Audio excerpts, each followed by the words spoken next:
اور وہ جو ان کی ملی بھگت ہے، جن کا نیکسس ہے، وہ پیسا پگارا کو تو پاور میں لائیں گے ہی نہیں، تو پھر عوام کوئی امید نہ رکھے. تو ہم جمہوریت پہ بلیو کرتے ہیں، ایک نہ ایک دن آئے گا انشاءاللہ، عوام کھڑی ہوگی ہمارے ساتھ، اور پاور کسی کی جاگیر تو نہیں ہے.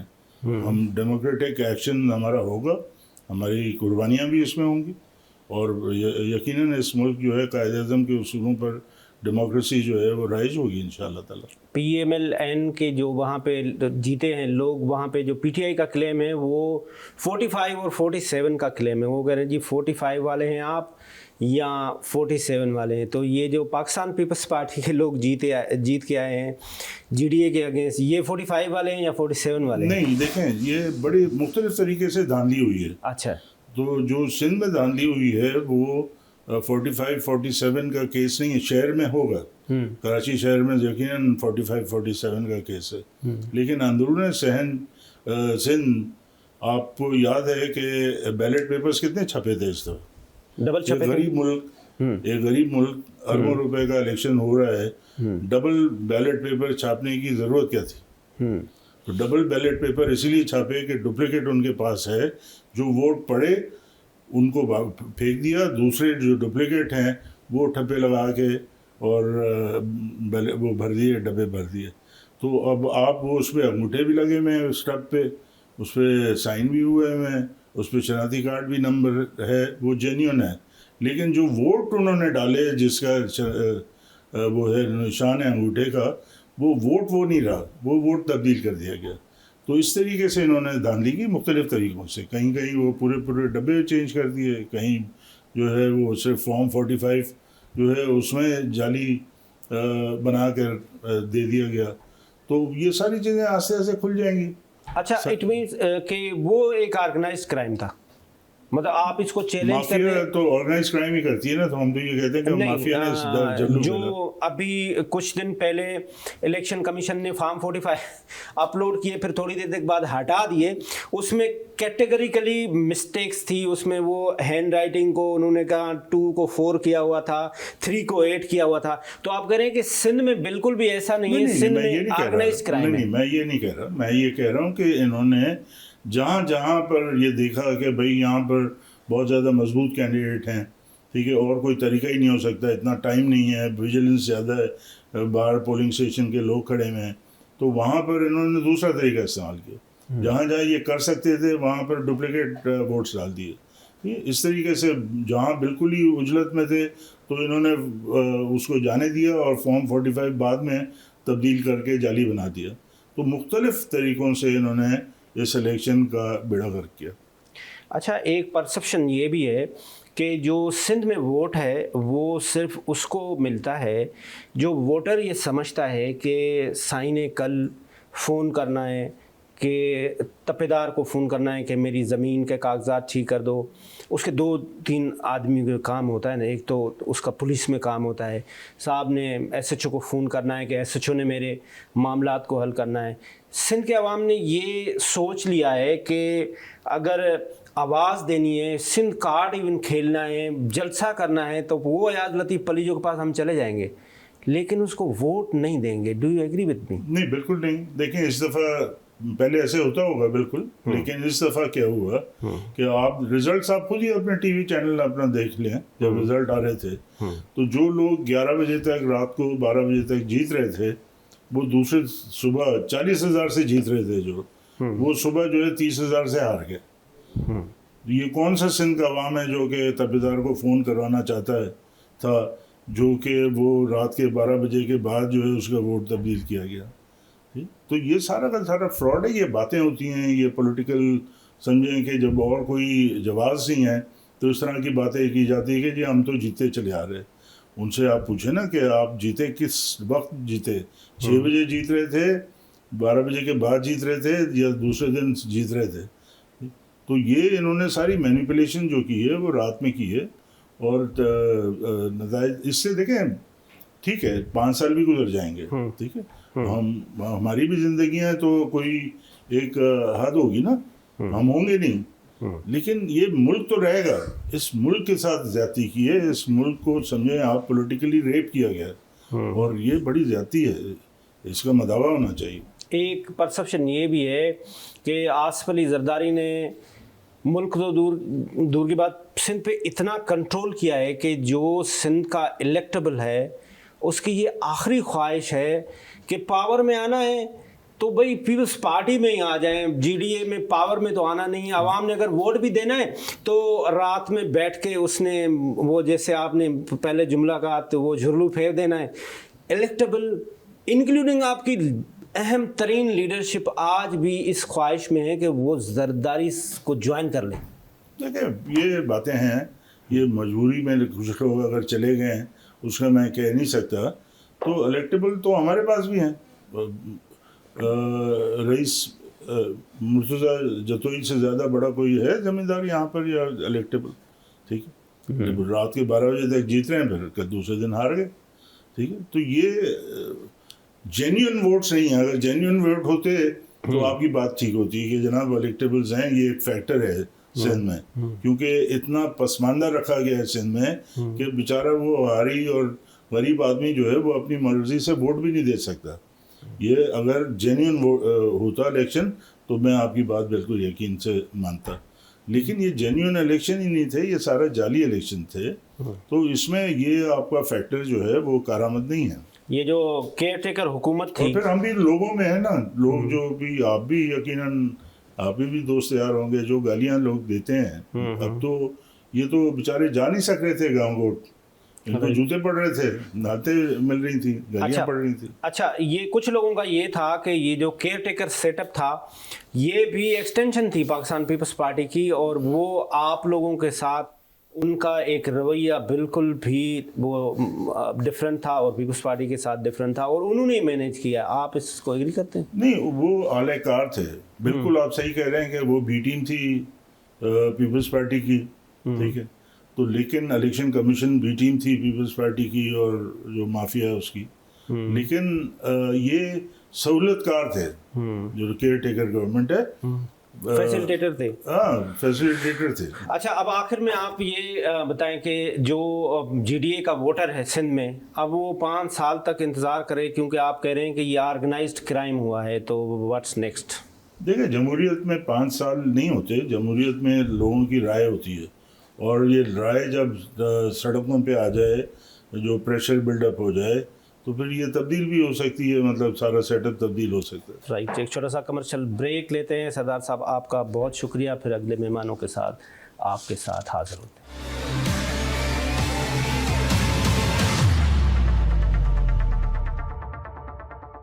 ویلکم بیک ناظرین. بریک سے پہلے ہم پاکستان کی پولیٹکس اور جو حالیہ الیکشن ہوئے اس پہ بات کر رہے تھے, خاص طور پہ جو سندھ میں جی ڈی اے کا کلیم ہے کہ ہمارے ساتھ انتہا درجے کی دھاندلی ہوئی, اس لیے ہم نے general secretary G D A کا اس سے بات کی. اس وقت پاکستان کو جو سب سے بڑے چیلنجز ہیں اس میں سب سے بڑا جو چیلنج ہے وہ اکانومی کا چیلنج ہے.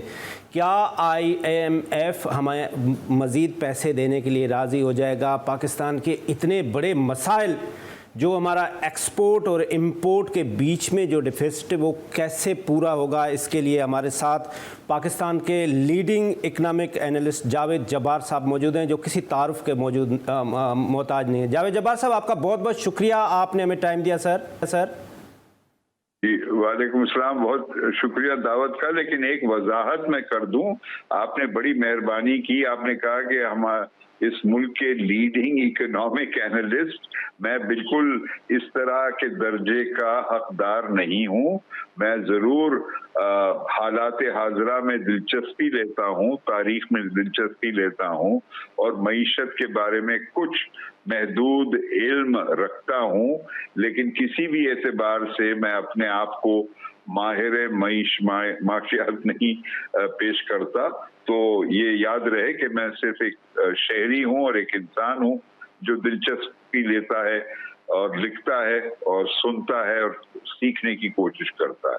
سر یہ آپ کی مہربانی ہے, اور یہ ہمارا انالیسس یہ ہے, جی ٹی وی یہ سمجھتا ہے کہ جاوید جبار صاحب جیسے پائے کا